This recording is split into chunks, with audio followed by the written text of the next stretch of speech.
மூன்றாவது வார சிலுவை தியான கூட்டத்துக்கு வந்திருக்கிற உங்கள் யாவரையும் பாடுகளின் நாயகனாகிய இயேசு கிறிஸ்துவின் நாமத்திலே அன்போடு கூட வாழ்த்துகிறேன், வரவேற்கிறேன். டிவைன் எக்ஸ்சேஞ்ச் இன் த கிராஸ் என்கிற தலைப்பிலே ஒரு முக்கியமான செய்தியை பகிர்ந்து கொள்ள நான் விருப்பப்படுகிறேன்.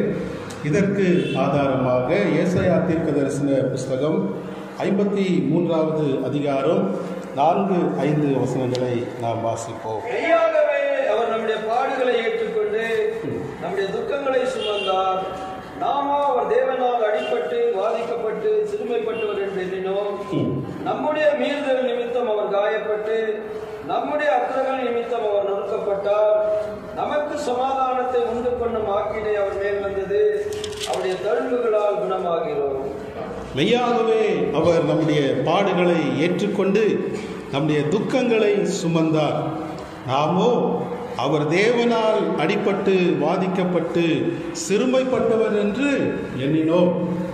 நாம் நினைத்தோம் ஆண்டவராகிய இயேசு கிறிஸ்து ஏதோ பாவம் செய்திருக்கிறார், அதனாலே அவர் தேவனாலே அடிபட்டு நொறுக்கப்பட்டு அவர் மரித்தார். உலகம் அப்படிதான் நினைத்து கொண்டிருக்கிறது.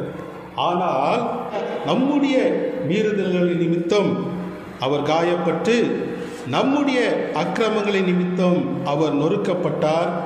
நமக்கு சமாதானத்தை உண்டு பண்ணும் ஆக்கினை அவர் மேல் வந்தது. அவருடைய தழும்புகளால் குணமாகிறோம். நமக்காக தான் இயேசு கிறிஸ்து மரித்தார். சிலுவையிலே ஒரு மிகப்பெரிய ஒரு கிரியை நடந்தது, அற்புதமான ஒரு காரியம் நடந்தது. அது என்னவென்றால் பரிமாற்றம், எக்ஸ்சேஞ்ச். இதை குறித்து இந்த நாளிலே நாம் தியானிக்க இருக்கிறோம். அதற்கு முன்பாக நாம் தலைகளை தாழ்த்தி கண்களை மூடி ஜெபிப்போம். எங்கு போகிறீ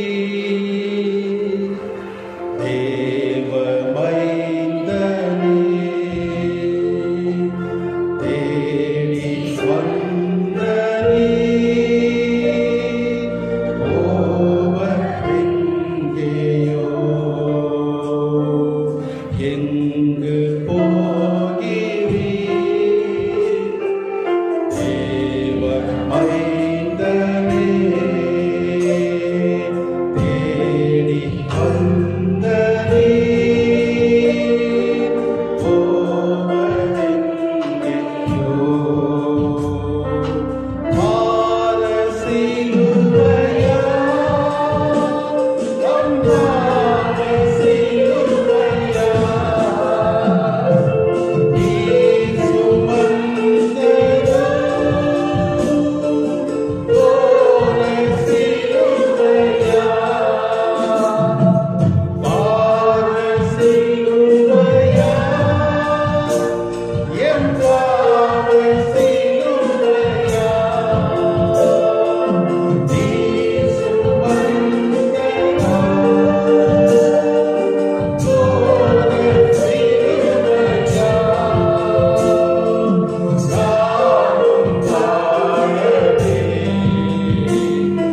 தேவரீர் எங்களுக்கு பாராட்டின எல்லா கிருபைகளுக்காக, அளித்த எல்லா ஆசீர்வாதங்களுக்காக நன்றி செலுத்துகிறோம்.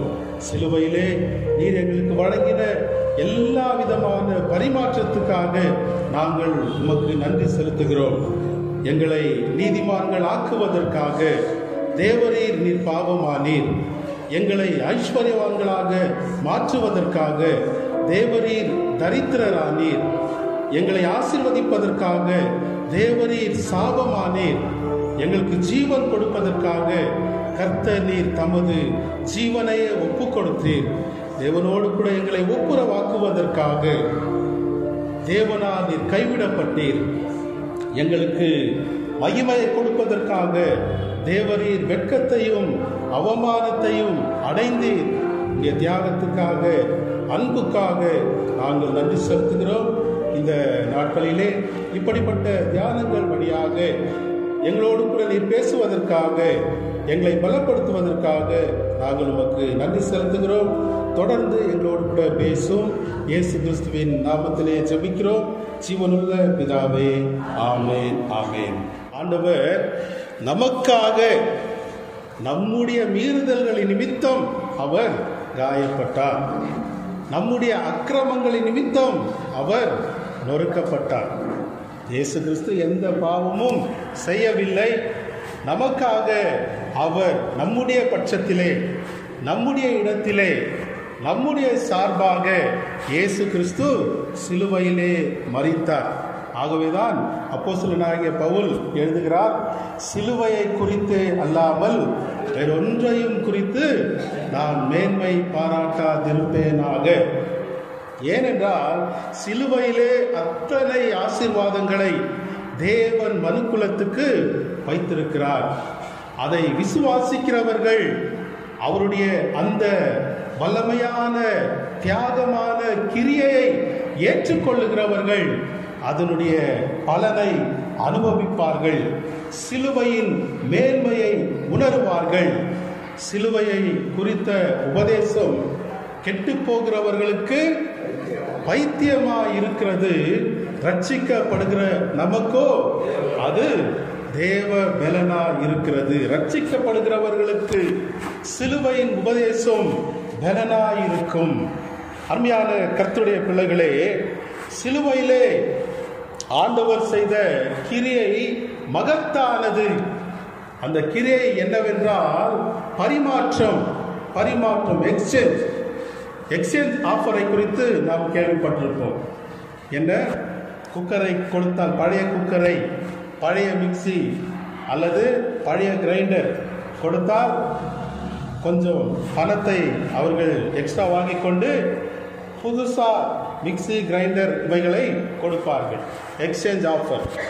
அதுபோல பிரியமானவர்களே, மனுக்குலம் தேவனுக்கு முன்பாக பாவிகளாக, அருவருப்பானவர்களாக, சபிக்கப்பட்டவர்களாக, தோல்வியின் ஊடாக இருக்கும் பொழுது, இழப்பை சந்தித்திருக்கும் பொழுது, ஆண்டவராகிய இயேசு கிறிஸ்து சம்பூர்ணமானவர், சகல ஆசீர்வாதங்களையும் உள்ளடக்கியவர், முழுமையானவர், பரிசுத்தமுள்ள தேவன் நமக்காக இந்த உலகத்துக்கு வந்தார்.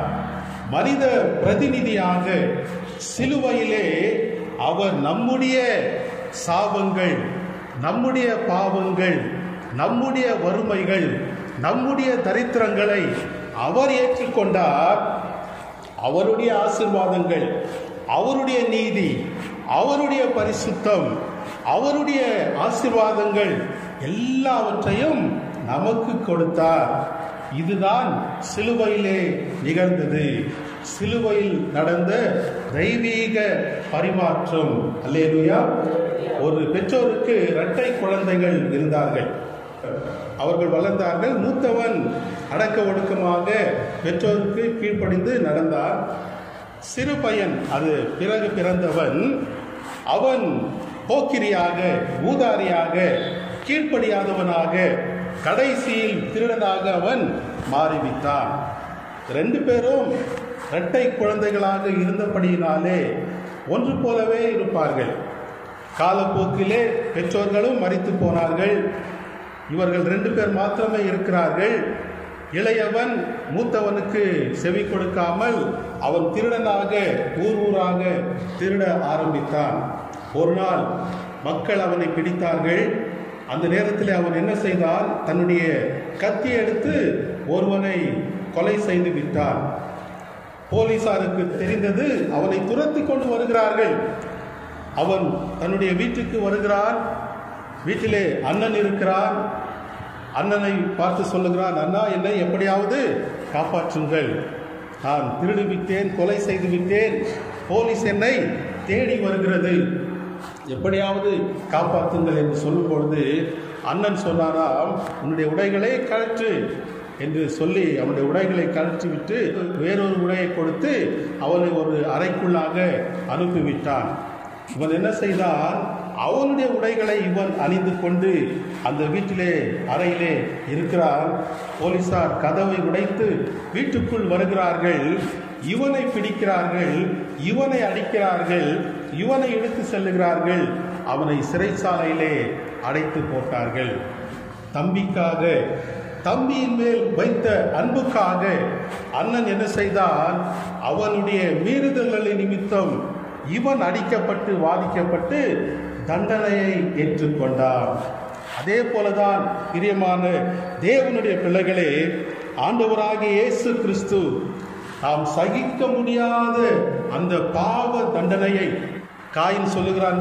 ஆதியாகமம் 4வது அதிகாரம் 13வது வசனத்திலே அவன் சொல்லுகிறான், நீர் எனக்கு இட்ட தண்டனை என்னால் சகிக்க முடியாது, பூமியிலே நான் சபிக்கப்பட்டிருப்பேன், நிலையற்று அலைகிறவனாயிருப்பேன், என்னுடைய பிரயாசங்கள் ஒன்றும் வாய்க்காது என்று சொல்லி நீர் இட்ட தண்டனை என்னால் சகிக்க முடியாது என்று சொல்லுகிறார்.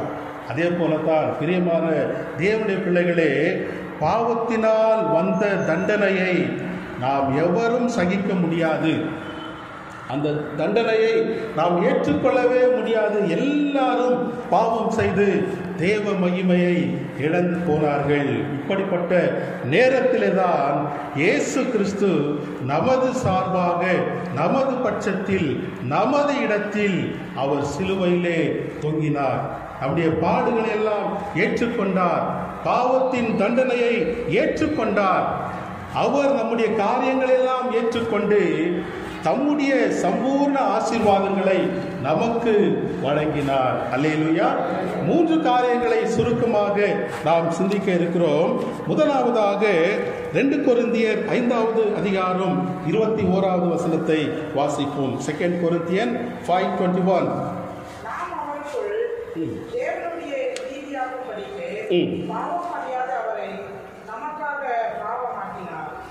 நாம் அவருக்குள் தேவனுடைய நீதியாகும்படிக்கு பாவம் அறியாத அவரை நமக்காக பாவமாக்கினார். நாம் நீதிமான்களாய் மாறுவதற்காக இயேசு கிறிஸ்து பாவமானார். எக்ஸ்சேஞ்ச் பார்த்தீங்களா? பரிமாற்றம். முதலாவதாக இயேசு கிறிஸ்து பாவமானார். எதற்காக? நம்மை நீதிமான்களாக மாற்றுவதற்காக. நாம் நீதிமான்களாக மாற இயேசு கிறிஸ்து பாவமானார். Jesus Christ became sin so that we could become righteous. அருமையான தேவனுடைய பிள்ளைகளே, ஆண்டவராகிய இயேசு கிறிஸ்து எப்படிப்பட்டவர்? அவர் பூரண பரிசுத்தர் இல்லைங்களா? இந்த உலகத்திலே இயேசு கிறிஸ்து வந்தார். எதிரிகள் கூட அவரிடத்திலே ஒரு குற்றத்தையும் காணவில்லை. மக்கள் பிடித்து பிலாத்தினிடத்திலே ஒப்பு கொடுத்தார்கள். பிலாத்து விசாரித்தான். அவன் சொன்னான், இவரிடத்திலே ஒரு குற்றத்தையும் நான் காணேன். அவனுடைய மனைவி சொன்னால், அந்த நீதிமானுக்கு ஒன்றும் செய்யாதேன். ஏரோதுவும் ஒரு குற்றத்தையும் இயேசு கிறிஸ்துவினிடத்திலே காணவில்லை. அவரை காட்டிக் கொடுத்த யூதாஸ் என்ன சொன்னான்? குற்றமில்லாத இரத்தத்தை நான் காட்டி கொடுத்ததினாலே பாவம் செய்தேன். குற்றமில்லாத இரத்தம். இயேசு கிறிஸ்துவின் மீது அநேக பொய் சாட்சிகளை கூறினார்கள். ஒரு சாட்சியும் ஒவ்வொவில்லை என்று வேதத்திலே எழுதப்பட்டிருக்கிறது. எல்லா பொய் சாட்சிகளையும் சொன்னார்கள். அவர் பூரண பரிசுத்தராகவே வாழ்ந்தார். இந்த உலகத்திலேயே குற்றம் செய்தேன் என்ற குற்ற உணர்வினால் பாதிக்கப்படாதவர் இயேசு கிறிஸ்து மாத்திரமே. யோவான் 8வது அதிகாரம் 46வது வசனத்திலே ஆண்டவராகிய இயேசு கிறிஸ்துவே சொல்லுகிறார். என்ன சொல்லுகிறார்? என்னிடத்திலே பாவம் உண்டு என்று உங்களில் யார் என்னை குற்றப்படுத்தக்கூடும்? இந்த உலகத்தில் யாராவது இப்படி கேட்க முடியுங்களா? என்னிடத்திலே பாவம் உண்டு என்று உங்களில் யாராவது என்னை குற்றப்படுத்த கூடுமா? அந்த அளவுக்கு இயேசு கிறிஸ்து இந்த உலகத்திலே பாவம் இல்லாதவராக வாழ்ந்தார். பரலோகத்திலே பாவம் அறியாத தூதர்கள் கூட கர்த்தரை துதிப்பதற்காக தன்னுடைய முகத்தை மூடிக்கொண்டு துதிப்பார்கள். அந்த அளவுக்கு அவர் பரிசுத்தராக இருந்தவர். என்னிலே பாவம் உண்டு என்று உங்களில் யார் என்னை குற்றப்படுத்தக்கூடும்? 33 வருடம் இயேசு கிறிஸ்து வாழ்ந்தார். ஒவ்வொரு நிமிடமும் பரிசுத்தராகவே இயேசு கிறிஸ்து வாழ்ந்தார். நீரிலே முளைத்தெழுந்த தாமரையின் ஓரிலை நீரில்லாத வாறு போல பாரிலே முளைத்தெழுந்த பண்டித பராபரம் பாரினோடு கூடி நின்ற பண்பு கண்டிருப்பீரே. நீரிலே முளைத்தெழுகிற ஒரு தாமரையின் இலை நீரிலே இருந்தாலும் அந்த நீர் அந்த தாமரையின் இலையிலே ஒட்டாது.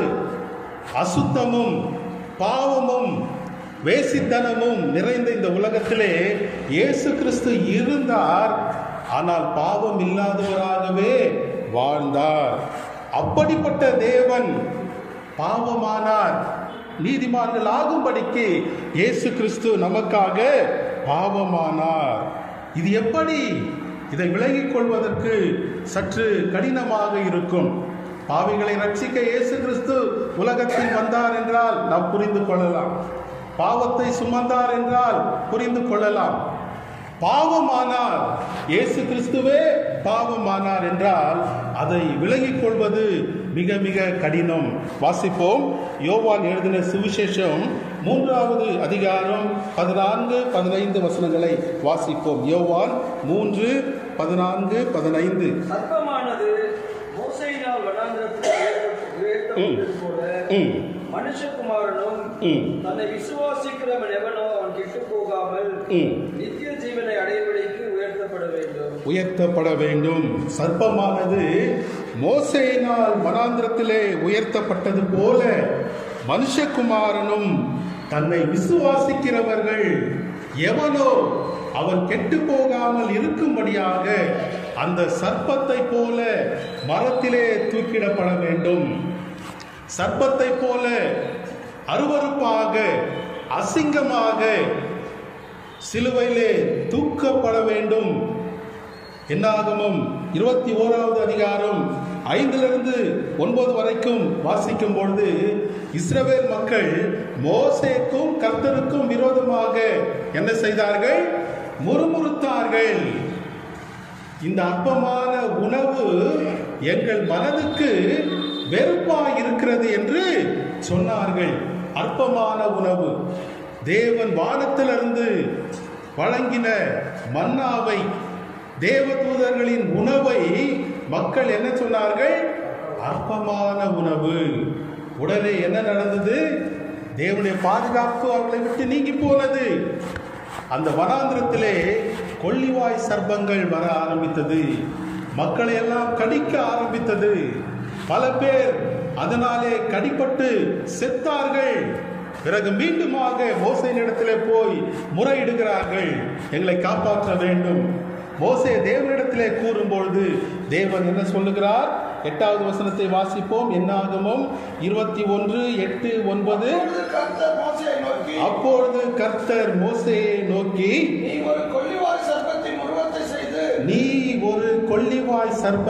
உருவத்தை செய்து அதை ஒரு கம்பத்தின் மேல் தூக்கி வை. அடிக்கப்பட்ட எவனும் அவன் அதை நோக்கி பார்த்தால் பிழைப்பான் என்றார். அப்படியே மோசே ஒரு வெண்கல சர்ப்பத்தை உண்டாக்கி அதை ஒரு கம்பத்திலே தூக்கி வைத்தான். சர்ப்பம் ஒருவனை கடித்த போது அவன் அந்த வெண்கல சர்ப்பத்தை நோக்கி பார்த்து பிழைப்பான். இயேசு நமக்காக வெண்கல சர்ப்பமானார். ஆண்டவராகிய இயேசு கிறிஸ்துவுக்கு உருவகமாக, நிழலாக, அடையாளமாக பழைய ஏற்பாட்டிலே சொல்லப்பட்டிருக்கிறது. ஃபாதர் பெர்க்மன்ஸ் அவர்கள் அந்த ஒப்பு கொடுத்தீர் ஐயா பாடலிலே இந்த வரிகளை அமைத்தார். எங்களை வாழ வைக்க வெண்கல சர்ப்பமானே நோக்கி பார்த்ததினால் பிழைத்து கொண்டோம் ஐயா. அது உண்மையான வரி, சரியான வரி. ஆண்டவராகிய இயேசு கிறிஸ்து நமக்காக வெண்கல சர்ப்பமாக அவர் மாறினார். வெண்கலம் என்றால் நியாய தீர்ப்பு என்று பொருள். வேதத்திலே வெண்கலம் என்றால் நியாய தீர்ப்பு. சர்ப்பம், பாம்பு என்றால் பாவம் என்று பொருள். ஆண்டவராகிய இயேசு கிறிஸ்து பாவத்திற்காக நியாயம் தீர்க்கப்பட்டார். பாவத்திற்காக நாம் நியாயம் தீர்க்கப்பட வேண்டும். எல்லாரும் பாவம் செய்து தேவ மகிமை இழந்து போனார்கள். மக்கள் பாவம் அறியாத தேவன் நமக்காக அவர் பாவமானார், வெண்கல சர்ப்பமானார். அவரை நோக்கி பார்க்கிறவர்கள் பிழைப்பார்கள். அருமையான தேவனுடைய பிள்ளைகளே, ஆண்டவராகிய இயேசு கிறிஸ்து பாவத்திற்காக சிலுவையிலே நியாயம் தீர்க்கப்பட்டார். ஆகவேதான் இங்கே பவுல் எழுதுகிறார் 2 கொரிந்தியர் 5:21 நாம் அவருக்குள் தேவனுடைய நீதி ஆகும்படிக்கு பாவம் அறியாத அவரை நமக்காக பாவமாக்கினார். அவரே பாவமானார். பாம்பை போல அருவருப்பாக மாறினார், அசிங்கமாக மாறிவிட்டார். நம்முடைய எல்லா ஆக்கினையையும் அவர் ஏற்றுக்கொண்டார். சிலுவையிலே இயேசு கிறிஸ்து நியாயம் தீர்க்கப்பட்டார். அதன் மூலமாக நாம் நீதிமான்களாக மாற்றப்படுகிறோம். அல்லேலூயா. பழைய ஏற்பாட்டிலே ஒருவனை தேவன் நீதிமான்கள் என்று அழைக்க அவனுடைய வாழ்க்கையை ஆண்டவர் கூர்ந்து கவனிப்பார். முடிவிலே தான் நீதிமான் என்று கூறுவார். நோவா தன் காலத்தில் இருந்தவர்களுக்குள்ளே நீதிமானாயிருந்தான். வாழ்க்கை கவனித்து தேவன் கூறுவார். ஆனால் இப்பொழுது அந்த சிலுவையை நோக்கி பார்த்து அந்த தியாகத்தை உணர்கிறவர்கள் அவருடைய இரத்தத்தினாலே உடனடியாக நீதிமான்களாக மாற்றப்படுகிறார்கள். அல்லேலூயா. இது சிலுவையிலே நிகழ்ந்த முதலாவது பரிமாற்றம். அல்லேலூயா.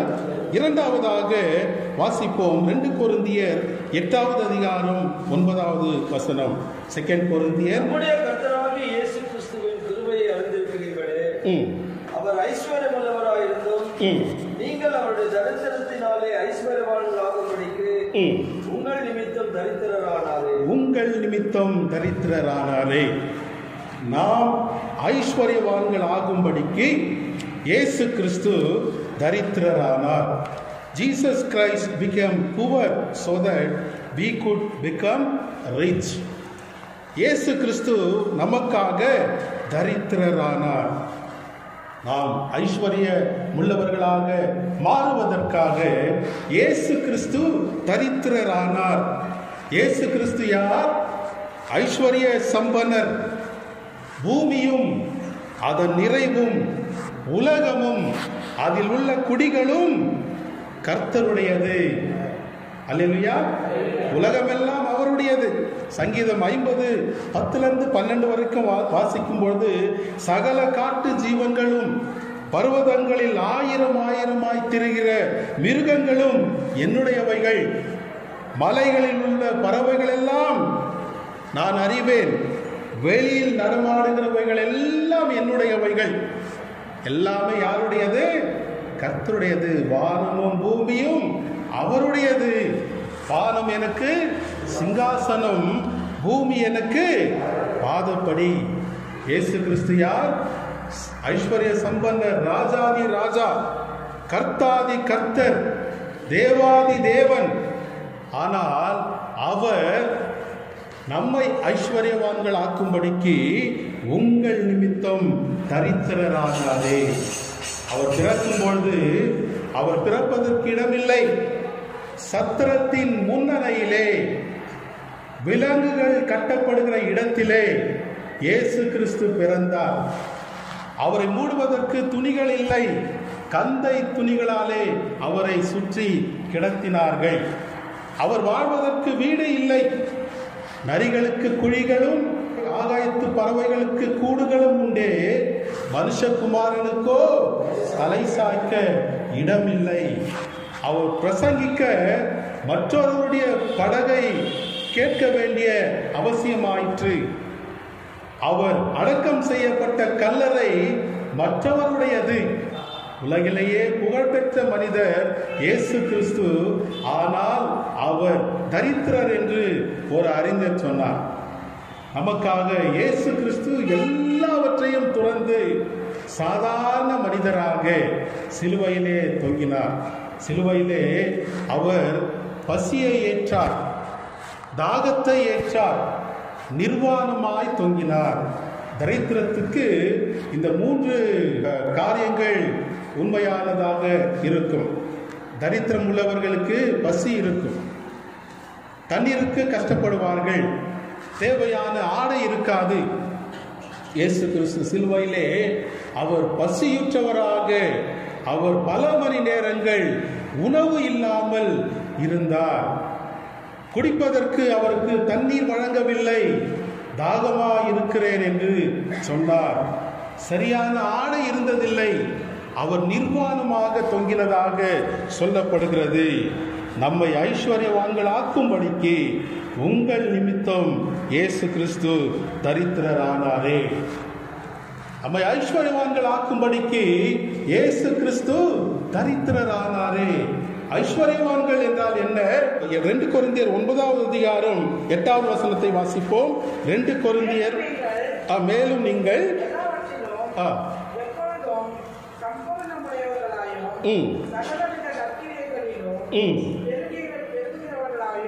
இருக்கும்படியாக தேவன் உங்களிடத்தில் சகலவித கிருபையையும் பெருக செய்ய வல்லவராயிருக்கிறார். மேலும் நீங்கள் எல்லாவற்றிலும் எப்பொழுதும் சம்பூர்ணமுடையவர்களாய் இருப்பதற்காக. சம்பூரணம், ஐஸ்வர்யம், இதென்றால் இது 2ம் ஏறக்குறைய ஒரே விதமான வார்த்தைகள் தான். குறைவு, நிறைவு, சம்பூரணம். Insufficient, sufficient, abundance. இந்த 3 வார்த்தைகளை நாம் அறிந்து கொள்ள வேண்டும். குறைவு என்றால், இப்போ நம்ம வீட்டுக்கு, குடும்பத்துக்கு 20,000 தேவை இருக்கிறது மாதத்துக்கு. இந்த 20,000 தேவைக்கு வருமானம் 15,000 தான் இருக்கிறது என்றால் 20,000 தேவை இருக்கிறது. ஆனால் ஒவ்வொரு மாதமும் 15,000 தான் வருகிறது என்றால் அது குறைவு, இன்சஃபிஷியன்ட். நமக்கு 20,000 தேவை இருக்கிறது. ஒவ்வொரு மாதமும் 20,000 தேவைகள் சந்திக்கப்பட்டால் அது நிறைவு, சஃபிஷியன்ட். மூன்றாவதாக, எனக்கு 20,000 தேவை, ஆனால் 25,000 எனக்கு வருமானம் உண்டு என்றால் அது அபண்டன்ஸ், சம்பூரணம்.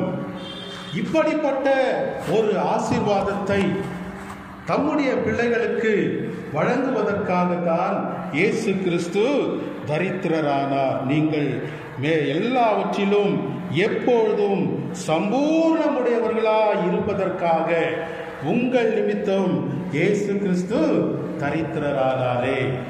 ஐஸ்வர்யவான்கள் என்ற உடனே அம்பானி, அதானி, அத்வானி எண்ணக்கூடாது.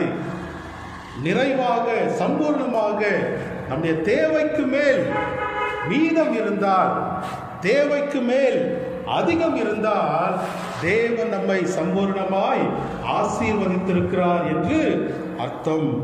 ஒருவேளை உணவு இல்லாமல் இந்த உலகத்திலே 200 கோடி மக்கள் வாழ்ந்து கொண்டிருக்கிறார்கள். இந்தியாவிலே 3 வேளை உணவு சாப்பிட்டால் அவர்கள் பணக்காரர்கள். தேவன் நம்மை ஒரு நாளும் குறைவாக வைக்கவில்லை. தம்முடைய மகிமையினாலே நம்முடைய குறைவை எல்லாம் நிறைவாக்குகிற மகிமையுள்ள தேவன் நமக்காக அவருடைய ஐஸ்வர்யத்தினாலே நம்முடைய தரித்திர நிலைமையெல்லாம் மாறி போனது. அல்லேலூயா.